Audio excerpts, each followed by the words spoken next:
the government shutdown.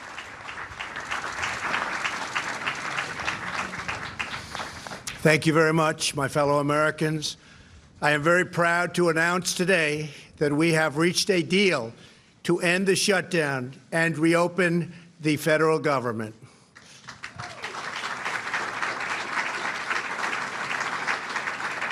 As everyone knows, I have a very powerful alternative, but I didn't want to use it at this time. Hopefully it will be unnecessary. I want to thank all of the incredible federal workers and their amazing families who have shown such extraordinary devotion in the face of this recent hardship. You are fantastic people. You are incredible patriots. Many of you have suffered far greater than anyone but your families would know or understand. And not only did you not complain, but in many cases you encouraged me to keep going because you care so much about our country and about its border security. Again, I thank you. All Americans, I thank you. You are very, very special people. I am so proud that you are citizens of our country. When I say make America great again, it could never be done without you. Great people. In a short while, I will sign a bill to open our government for 3 weeks until February 15th. I will make sure that all employees receive their back pay very quickly or as soon as possible. It'll happen fast.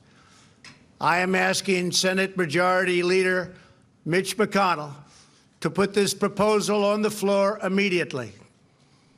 After 36 days of spirited debate and dialogue, I have seen and heard from enough Democrats and Republicans that they are willing to put partisanship aside, I think, and put the security of the American people first. I do believe they're going to do that. They have said they are for complete border security, and they have finally and fully acknowledged that having barriers, fencing, or walls, or whatever you want to call it, will be an important part of the solution. A bipartisan conference committee of House and Senate lawmakers and leaders will immediately begin reviewing the requests of our Homeland Security experts, and experts they are, and also law enforcement professionals who have worked with us so closely. We want to thank Border Patrol, ICE, and all law enforcement. Been incredible.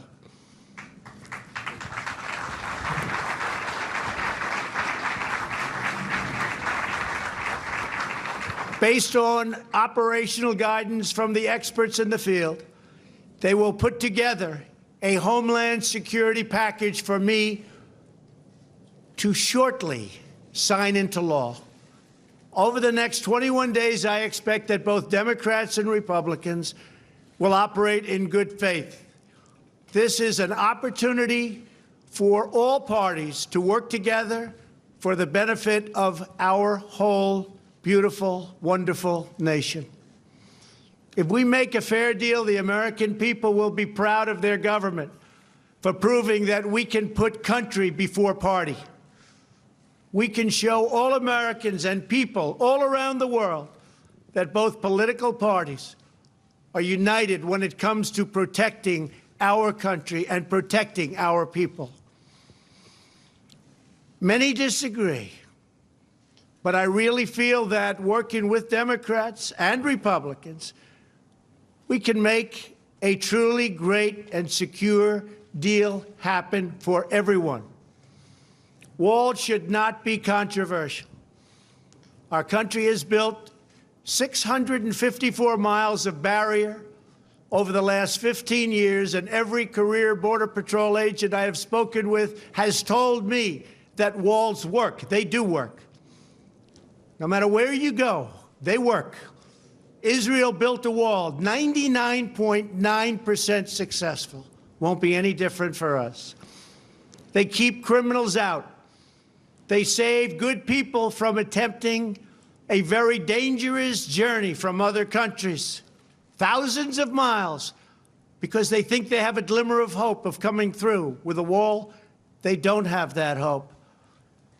They keep drugs out, and they dramatically increase efficiency by allowing us to patrol far larger areas with far fewer people. It's just common sense. Walls work. That's why most of the Democrats in Congress have voted in the past for bills that include walls and physical barriers and very powerful fences. The walls we are building are not medieval walls. They are smart walls designed to meet the needs of frontline border agents and are operationally effective. These barriers are made of steel,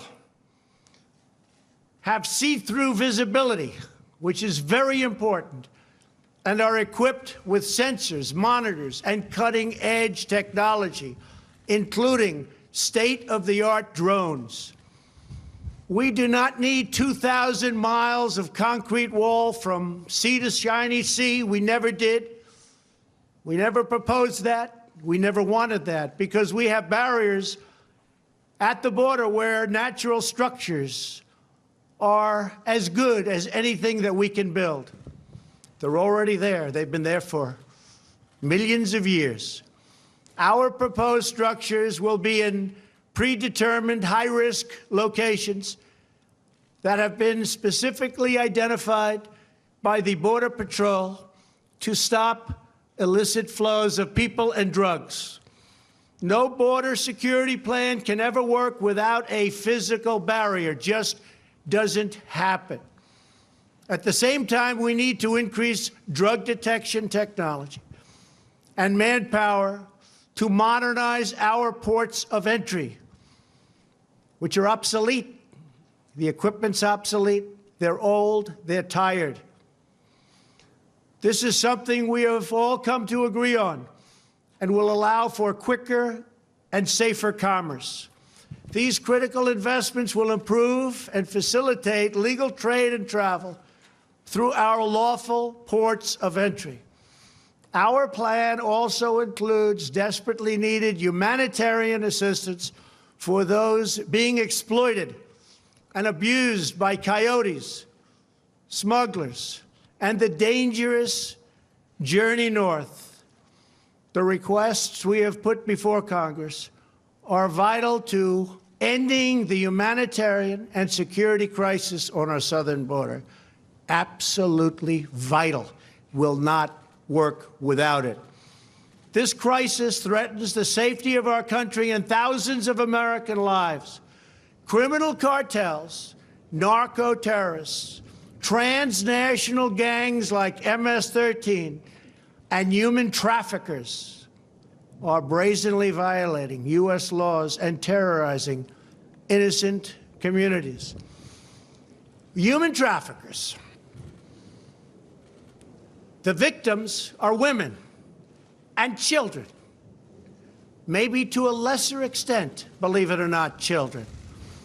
Women are tied up, they're bound, duct tape put around their faces, around their mouths. In many cases, they can't even breathe. They're put in the backs of cars or vans or trucks. They don't go through your port of entry. They make a right turn going very quickly. They go into the desert areas or whatever areas you can look at. And as soon as there's no protection, they make a left or a right into the United States of America. There's nobody to catch them. There's nobody to find them. They can't come through the port, because if they come through the port, people will see 4 women sitting in a van with tape around their face and around their mouth.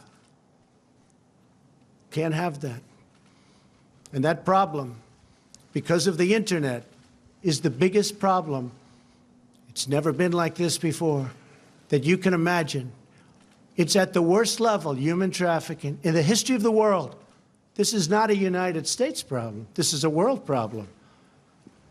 But they come through areas where they have no protection, where they have no steel barriers, where they have no walls. And we can stop almost 100% of that.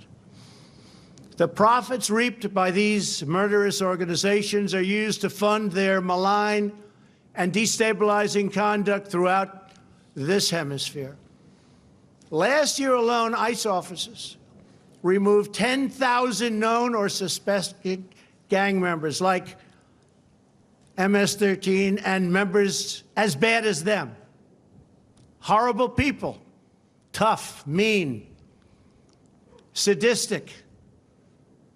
In the last 2 years, ICE officers arrested a total of 266,000 criminal aliens inside of the United States, including those charged or convicted of nearly 100,000 assaults, 30,000 sex crimes, and 4,000 homicides, or, as you would call them, violent, vicious killings. Can be stopped. Vast quantities of lethal drugs, including meth, fentanyl, heroin, and cocaine, are smuggled across our southern border and into U.S. schools and communities. Drugs kill much more than 70,000 Americans a year and cost our society in excess of $700 billion. The sheer volume of illegal immigration has overwhelmed federal authorities and stretched our immigration system beyond the breaking point. Nearly 50 migrants a day are being referred for medical assistance. They're very, very sick, making this a health crisis as well. It's a very big health crisis. People have no idea how big it is unless you're there. Our backlog in the immigration courts is now far greater than the 800,000 cases that you've been hearing about over the last couple of years. Think of that, though. 800,000 cases because our laws are obsolete. So obsolete. They're the laughing stock all over the world. Our immigration laws, all over the world, they've been there for a long time, are the laughing stock all over the world. We do not have the necessary space or resources to detain, house, vet, screen, and safely process this tremendous influx of people. In short, we do not have control over who is entering our country, where they come from, who they are, why they are coming. The result for many years is a colossal danger to public safety. We're going to straighten it out. It's not hard. It's easy if given the resources. Last month was the third straight month in a row with 60,000 apprehensions on our southern border. Think of that. We apprehended 60,000 people. That's like a stadium full of people, a big stadium. There are many criminals being apprehended, but vast numbers are coming because our economy is so strong. We have the strongest economy now in the entire world. You see what's happening. We have nowhere left to house them and no way to promptly remove them. We can't get them out because our laws are so obsolete, so antiquated, and so bad. Without new resources from Congress, we will be forced to release these people into communities, something we don't want to do, called catch and release. You catch them. Even if they're criminals, you then release them. And you can't release them from where they came. So they go into our country and end up in places you would least suspect. And we do as little releasing as possible, but they're coming by the hundreds of thousands. I have had 0 Democrat lawmakers volunteer to have them released into their districts or states, and I think they know that, and that's what we're going to be discussing over the next 3 weeks. The painful reality is that the tremendous economic and financial burdens of illegal immigration fall on the shoulders of low-income Americans, including millions of wonderful, patriotic, law-abiding immigrants who enrich our nation.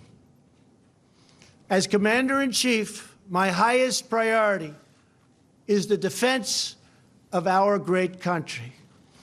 We cannot surrender operational control over the nation's borders to foreign cartels, traffickers, and smugglers.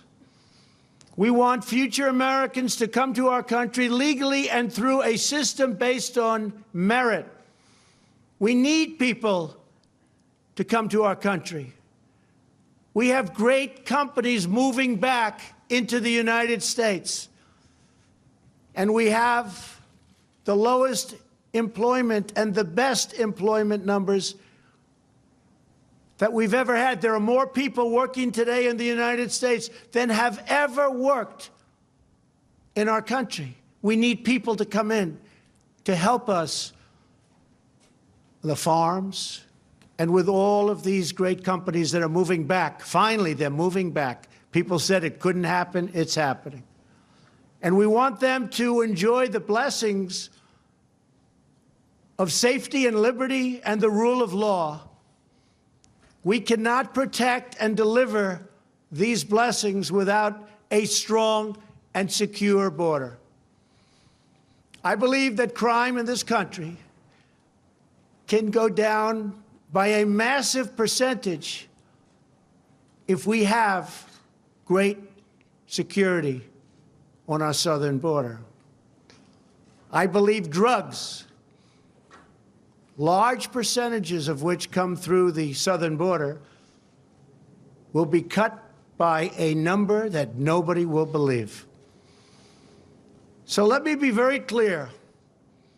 We really have no choice but to build a powerful wall or steel barrier.